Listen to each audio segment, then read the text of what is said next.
Welcome to the Human Capital Innovations Podcast, your go-to source for personal, professional, and organizational growth and development. We hope you tune in often for all things people management, organizational development and change, organizational leadership, and social impact related. Maximize your personal and organizational potential with Human Capital Innovations Podcast.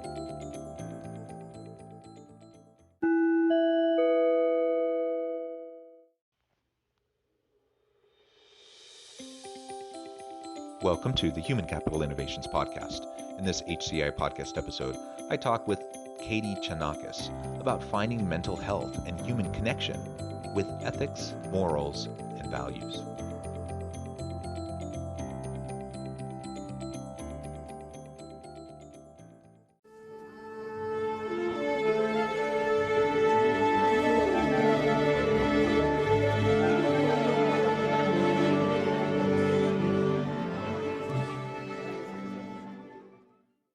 Katie Chanakis, welcome back to the Human Capital Innovations Podcast. Thank you. Thanks for having me. I'm so grateful to be here. Yeah, we had the opportunity to have a really great conversation yesterday. Very rarely do I ever have someone back so quickly, but it's a great honor to have you back. We only really scratched the surface of our conversation, and it just so happened that I had a slot in my schedule open up for today. So it's a real pleasure to continue the conversation. We're going to build off of what we talked about yesterday in the episode. And today we're going to focus on finding mental health and human connection, coupled with the ethics, morals, and values that needs to inform those connections. As we get started, I wanted to share Katie's bio again with everybody. Katie Chanakis is a strong female leader who has worked in the Hollywood entertainment industry for over 2 decades. She has worked with 19 legendary A-list stars in 1 year, a big long list that I could share. You would recognize every single name. She grew up running cross country, so she has the mind growth mentality of short-term, medium-term, and long-term goals, which is what we discussed yesterday. She is now a women's empowerment coach in the entertainment industry. She's focused on time management, and she coaches clients on the 11X method for personal and professional psychological health, maintaining our morals, ethics, and values. Welcome back, Katie. It's a pleasure to have you back on the show. Anything else you would like to share with listeners today before we really dive on into the discussion? Well, I'm so grateful for the introduction. Thank you. It's very, very sweet of you. Thank you. Oh, it's an honor always to talk with such interesting people. And as we discussed yesterday, the entertainment industry is not one that I've tapped all that much in terms of talking to entertainment industry professionals. So I think it's a real interesting thing to be able to explore. Yeah. And of course, the principles we're talking about apply equally to other walks of life and other types of organizations as well. It sure does. It sure does. Now, kind of dissecting the if I broke it into two, in as an actor in entertainment, there's the Actors Union, there's the Screen Actors Guild, which is SAG-AFTRA, and then there's the Producers Guild, the Directors Guild, the Writers Guild, and then with writers, I'm with ASCAP, and there's BMI, and so, but there's no union for musicians. So they say like it's already a tough business being in the industry, quote unquote, but like they say like, when I first got involved in music, like it's a dirty business because there's no union to protect an individual. And I was definitely, as an independent young person in the world, like thrown to the wolves by executives and people at record labels. Like, I'm not kidding, where they give you smoke and mirrors, fluff and buff. And, and this is after I went on tour with 50 Cent and G-Unit. All right. And I was like, still being like, schooled, and like had a cloth over my eyes, and I'm a smart cookie, but naive in certain ways too, because you have your hopes and your dreams. And it's really important that I share my stories because I know what it's like to, Mark Twain, to really dream big and to have these like full, this full of, color rainbow mentality, because I just love color so much, and like angels and such an optimist and spirituality with hope and pleasure, but to get blindsided with your ethics and morals and values and let the people who prey on people in the world take advantage and offer you something for like sell you a dream that you bite on, and then it's not ethical and it's not honest with your word at all. So Caroline Myss is a mystic intuitive. She's amazing. She did a TED Talk on choices. I actually was so inspired. I wrote an article on Ariana Huffington's platform called Thrive Global. Ariana Huffington and we met, a little context, on Valentine's Day during New York Fashion Week, and she personally asked me to write for her on the Huffington Post, and I did gratefully. And then she created Thrive Global, and then asked me to write for her on Thrive. And the very first article I wrote was on choices with Caroline Myss, because I was so moved by, the quality of our choices. And there's the macro choices and then the micro choices. And people think like the macro choices are like the major choices in our life, but actually it's the micro choices that we make that make, the big choices actually. So I thought that was really interesting. But, being, like I said, in the entertainment industry and dealing with music specifically, and being, thrown into some circumstances after I already had grand success of like touring in Europe with 50 Cent and G-Unit in front of 18,000 people, and, in Europe and South Africa. You would think after that, like I wouldn't, it's like kind of like, oh, like I've done this. So like no one's gonna, like I have this like merit, or I've crossed the finish line, or I've gotten to this point that you want to get, where in my egoic mind, or the illusion of quote unquote success of making it as a artist, and then that happening. And then of course, so many other stories that I seen and heard along the way, but like, Kesha, her story, Yeah. and what she went through. And I was, introduced to those people. And not to get into too much of her story, but like I remember the person, I'll spare his name, took me over, and it was a vibe, and my vibe knew, it was a sense and it was a knowing, and I didn't proceed in that direction of the development of that relationship. I could have, if I wanted to, manipulate in a way, but I would only, at this point, with my consciousness and my intelligence of knowing what I knew from experience, I would only really be manipulating myself and going against my own ethics, morals, and values to partner up in this relationship. If I was maybe younger and I didn't know what I knew or went through some of the stuff, I probably would have. And that could have taken my journey on a different way. But sometimes when you have certain experiences before and after, you just know to take certain leaps and bounds. And then it's kind of measured within checking in with your own morale, right? Yeah, I think that's right. And, we often hear about the concept of trust but verify. And it's unfortunate. I do think that most people in this world are good, and then Mm-hmm. they try to do right by others. Yeah. But there are people that exploit, uh, people that are, evil, with bad intentions, and not just mistakes that we all make, but like literal bad intentions, that they're looking for ways to get ahead, and they do it through harming other people. And so we need to watch out for those individuals, trust but verify. Um, but I feel like this life is too short for us to constantly be so cynical and pessimistic that we're assuming everyone around us is constantly trying to get after us. And so on the one hand, perhaps it was a little naive. I'm not involved in the industry, so I can't really speak to that. But I do admire the optimism, the hope, the desire to give people the benefit of the doubt. I'm the same way, and it's come back to bite me from time to time. But I would rather live my life that way than in a Yeah. kind of a constant cynical, pessimistic kind of a state of mind. I agree. I prefer always being the ripple effect and the yes, and putting like into the ethers the good vibrations, because what we put out is, it's a full cycle, right? It's a full circle. So if we're like, no, we're attracting, no, no, no, we're just staying in our own cocoon and playing so small. But when we're the yes people, and, making these choices of yes to put the good vibes out, then I feel like it definitely goes full circle.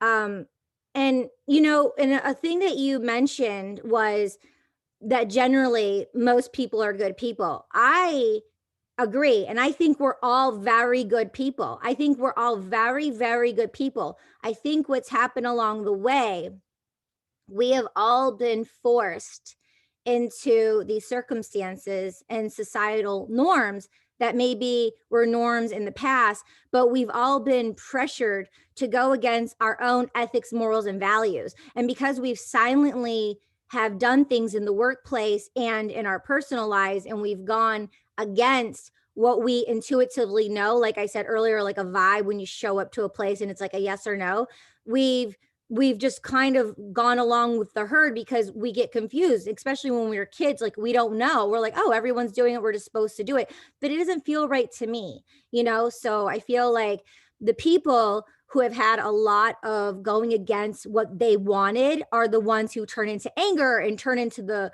ones who prey on other people. And then they don't have those, they're desensitized to understanding that they're bullying and pressuring someone else, but they've been bullied and pressured. So they've been bullied and pressured. So they're doing it to other people and they're not having qualms about it because no one had qualms about it when Yeah. people did it to them. And so Yeah. it's a cycle of unfortunate circumstances that's been going on since, you know, when we started over in Africa.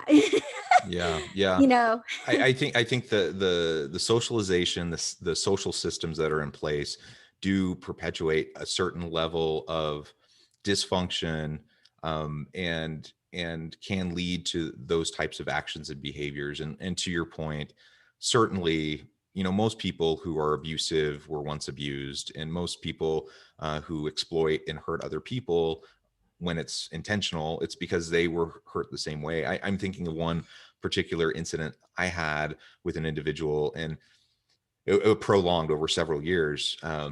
This person had all the power in the relationship. I kind of didn't have much choice but to, um, just try to get along as best I could until I was out of the situation. And the reality was, though, I mean, he was a hard man, and he had no qualms about making things very difficult for the people around him. But to your point, I even had a frank conversation with him once, and he said, "Yeah, why? This is what I had to do. Why would it be any different for you?" Right. And he saw it as his role, like one of Yeah. his important roles Right. was to sift out, the weak people who couldn't hack it. And that was how he framed it in his mind and how he justified it. And so, I think, not that gives him a pass or gives other people a pass who do harmful things to people, but it does help to have a level of understanding, which perhaps can give us a little bit of compassion and empathy, or at least understanding. And then we can better understand how we can sidestep those types of approaches. The other thing you said that I think is just really important to key in on is, in all of these relationships that we have with others, whether it's at home, in our community, in the workplace, those connections are built upon multiple interactions where hopefully we're able to uh, establish trust over time with individuals. And sometimes we reinforce that trust, other times we erode that trust. And we often then find ourselves in situations where they're more or less ethical dilemmas that we find ourselves in, where we have conflicting, competing values at play at the same time. And we have to prioritize and choose. They're often some of the most messy decisions that we have to make in the workplace. Yeah. For example, someone is not going to like the decision. Mhm. It'll Mhm. benefit some people, it'll hurt other people. And Mhm. even if our intention even if we have the best of intentions, and even if we try to do the best good for the most people, there will still be people who are harmed, Mhm. and we have to make sacrifices, we have to prioritize, and things don't always work out perfectly for everybody, and that's just Mhm. the reality. And so when we find ourselves in those types of ethical dilemmas, um, we have to really lean heavily on our own moral Mhm. code, our own Mhm. ethical framework. Yeah. And I don't expect every leader that I encounter to see things the same way that I do. Intelligent people will disagree on the best path forward on a whole variety of issues, right? Mhm. Well-meaning, well-intentioned, smart people will disagree. So I'm not so worried about the disagreement. What I'm worried about is, what are those core values and the ethical, moral framework that people are using to go about making those decisions? And do they have some sort of a systematic approach where they can fairly and equitably go about making those decisions over time. So even if I'm not particularly pleased with how one decision was made, I can at least trust in the fact that this person, this leader, or this team of people, they went through a thorough process. They tried to understand who was going to be impacted by the decision and how it would impact them, and they had to make some hard decisions. I'm more okay with that, even if it personally hurts me, because I Mm-hmm. know they're going through a process. What I Mm-hmm. can't tolerate is when you see arbitrary and capricious types of decisions being made in Yeah. organizations where it seems like there's no consistency. It seems like there's no reference back to core fundamental values or an ethical framework, and it's really just a decision of convenience rather than a decision of what's best. And Mm-hmm. that's what I think we need to fight back against. And those are the types of things that then erode trust in organizations. I can have a leader that I look to as an example. I think they're a person of integrity.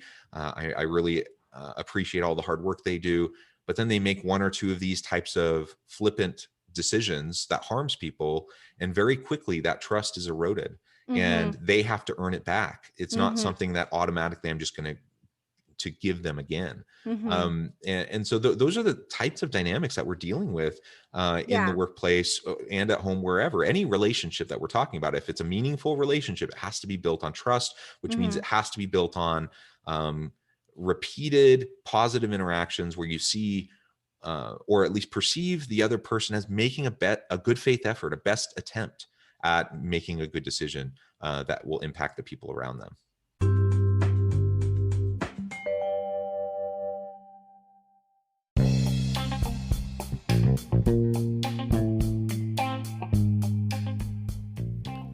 I'm excited to announce the publication of my new book from HCI Press, The Alchemy of Truly Remarkable Leadership: Ordinary, Everyday Actions That Produce Extraordinary Results. Consider how the nature of work has shifted over the past 50 years. With increased globalization, rapid technological advancement, and the shift in economic composition, the average job of today looks very different than the average job of 50 years ago. What will the jobs and organizations of tomorrow look like? Moreover, what does this all mean for organizational leaders? What are the core competencies and capabilities of organizations and their leadership that are prepared for continued disruption and geopolitical and socioeconomic shifts? Regardless of what the future holds, increasingly, leaders need to be socially minded, data-driven, decisive, champions of talent, and disruptors of the traditional notions of leadership, teams, organizations, and work. The Alchemy of Truly Remarkable Leadership will help you to explore your own leadership competencies and capabilities and consider ways to apply and implement them into your workplace and personal life.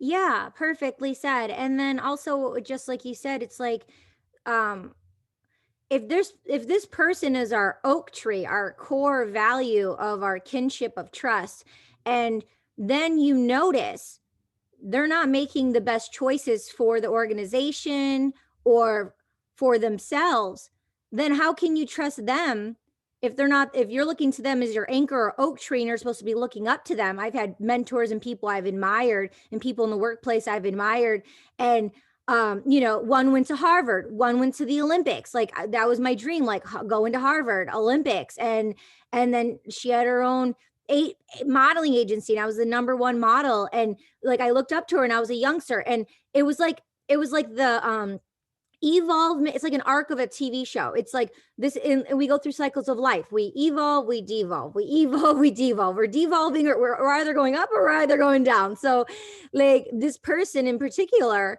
I'm like a youngster, and I'm like looking up to her because a home in Beverly Hills, you have your own modeling agency, you went to Harvard, you went to the Olympics, like you have the same name as my mom. Like this is like so aligned. And I'm like looking up to her and I'm admiring her, and I'm also not knowing as a youngster, but I'm observing her.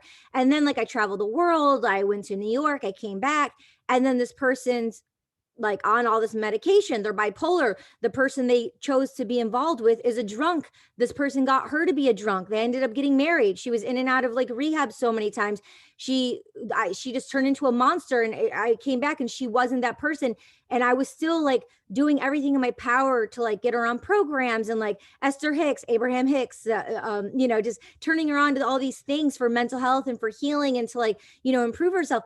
But if someone doesn't want to do it, like, we can't save anyone. We need to want to do it for ourselves. Just like if we see something going on with someone, we need to know how to dismantle and just pivot and shift and just go into a different direction, because where attention goes, energy flows, and we need to do that what's best for ourselves. And also circling back around to like everything we're talking about, then was then, but now in the society we live in, with podcasting and all the doctors and scientists and educated people like yourself, we have the podcast, so we can share and communicate information and show studies and research so much faster, where it's like, I just listened to this Blow Your Mind podcast, and it was 5 episodes, and it was on psychedelics and like science and how they're bringing back, psilocybin, which we naturally produce in our mind, and they're bringing it back to legalize it for psychotherapy. Like, you go to people who go to a psychiatrist like every month, or they check in every few months to like get a refill on the prescription to make sure it's good.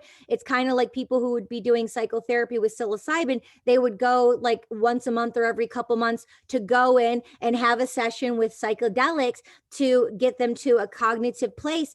But they showed the trajectory of when it was legal, and then why it was banned, and who made it popular. And it was like, I forget the gentleman's name, but he was like the CEO of Morgan Stanley, or JP Morgan, one or the other. And he was on the cover of like Life magazine in the 1950s, and he popularized psilocybin, and they called it like magic mushrooms. But he's not the one that like brought it to America. People have been using these healing properties for such a long time. But the point is, through that 5-hour podcast, it was 5 parts. I was able to get all this information of the scientists of way back when, the trajectory, and like where they are now, and where it's headed, and how they're circling back around to legalize it. And it's so cool to be in the age of where we are now, to have the knowledge, to know it, but then actually to apply it, and also be creators, and have the opportunity to create while we're here, and create, new patterns, new ethics and morals and values, and take what we want and leave what we don't want, and know the history, know what's been told, and then align and vibrate to what we align to, instead of taking on shackles and things that are just going to weigh us down. Because by us not speaking our voice, by us not connecting, through podcasting, through this right now, through communicating back and forth, for us doing this, we can break and dismantle the ethics, morals, and values that didn't serve us, that we know about and that we heard of, and that were good during the times, when they were first making clothing, and when they were first, building things. And then we, rebuild the structure, and keep, creating with evolution, and dismantling what's not working, because we're in different times. Yeah. So what you're speaking to, or at least how I'm understanding what you're saying, is that the traditions, the systems that were put in place by those that came before has obviously served a purpose in that time and place, but perhaps it doesn't serve the same purpose today, or it doesn't have the same efficacy for us now. And so we need to be willing to challenge and push back on some of those norms and traditions that seem unhealthy. I think that's a large part of, the social justice movement and the civil rights conversations happening in the US right now, for example. I hope, unfortunately, I believe there's too many people that are actually racist, but I do hope that most people aren't, proactively racist in their mind and the way they think about people. But we have systems and processes in place that have been established for generations that are relics of past times. And unless we dismantle those things, they will perpetuate themselves and they will continue to harm people.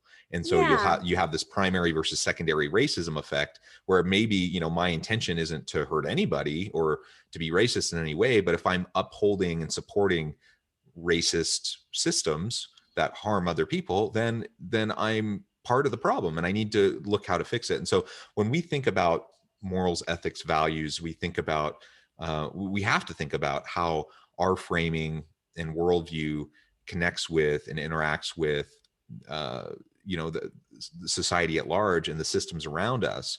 And so when we're making decisions, when we're connecting with people in the workplace or wherever, we have to be, you know, processing all of that holistically, Mm-hmm. to the best of our ability, understanding that of Mm-hmm. course we're not going to get it all right. You Mm-hmm. also talked about, and the very important point about mental health, and Mm-hmm. the tragic example that you shared of the person you looked up to, who kind of, it sounds like, went through a downward spiral, Mm-hmm. through bad relationships, substance abuse, other mental health issues that perhaps weren't being dealt with in a proactive, you know, and healthy way.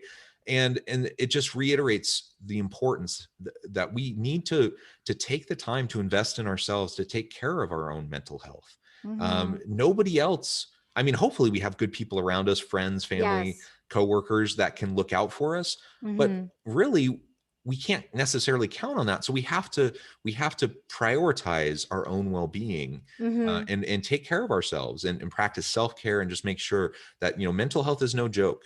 Downward Mm-hmm. spirals happen to people a lot, and so Mm-hmm. there's no shame or harm in, you know, talking to people, going to a therapist, getting medication, having trusted, you know, I like to call it my trusted board of advisors, my personal board of Mm. advisors, you know, Mm-hmm. people, just friends, Yeah. family, people, colleagues, people I trust, who I know they're not going to judge me. I can just Mm-hmm. be open with them and share. And when Mm-hmm. something's bothering me, or I'm really struggling with something, or I just need to think through something out loud, Mm-hmm. that there's someone who will be there for me. Mm-hmm. I think we Mm-hmm. all need that. And when we Yeah. have that type of support, we can get through the inevitable ebbs and flows of life. And we're going to have, you know, up moments, we're going to have down moments.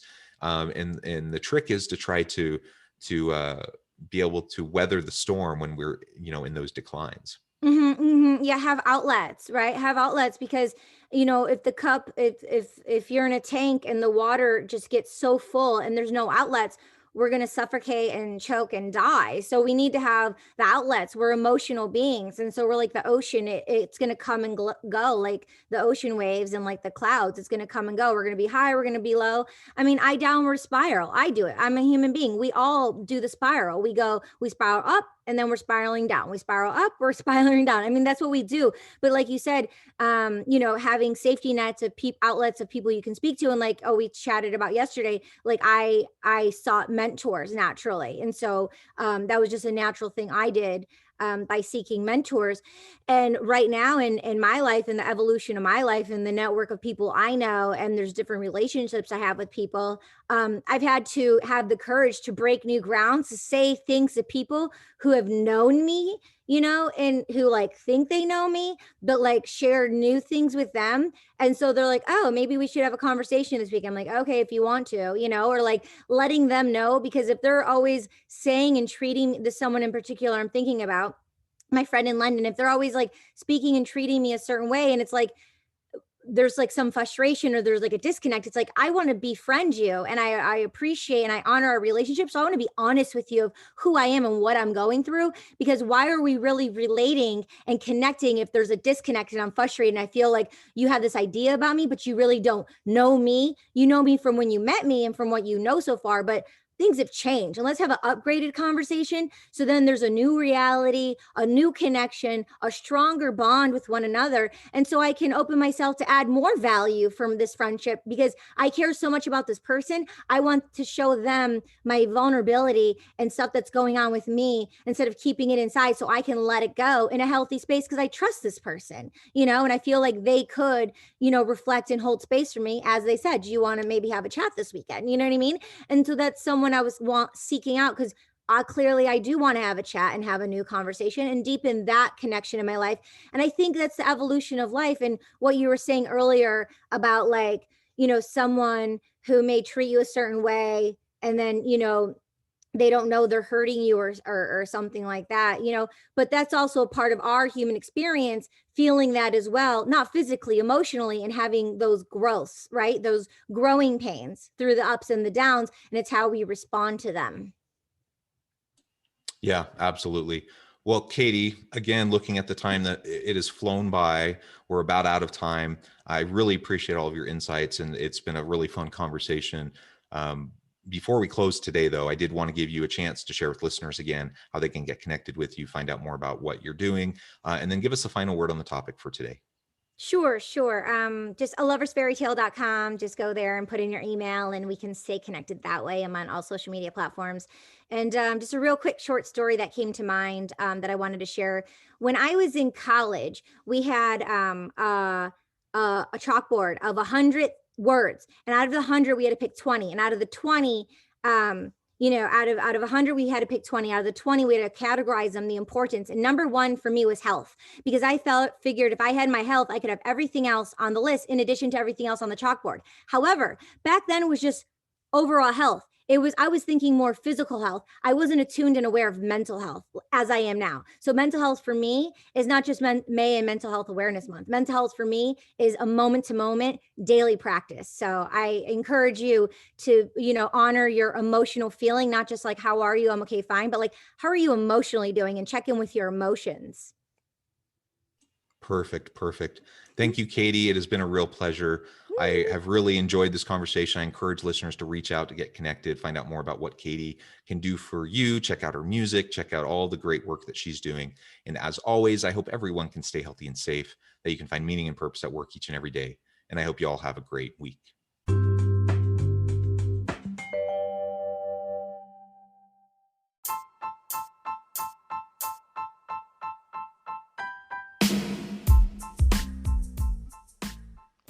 We are excited about the launch of HCI's new magazine, Human Capital Leadership.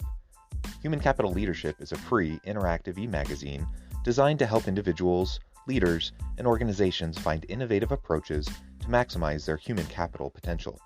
We will be publishing issues quarterly in August, November, February, and May. Check out the first issue and let us know what you think.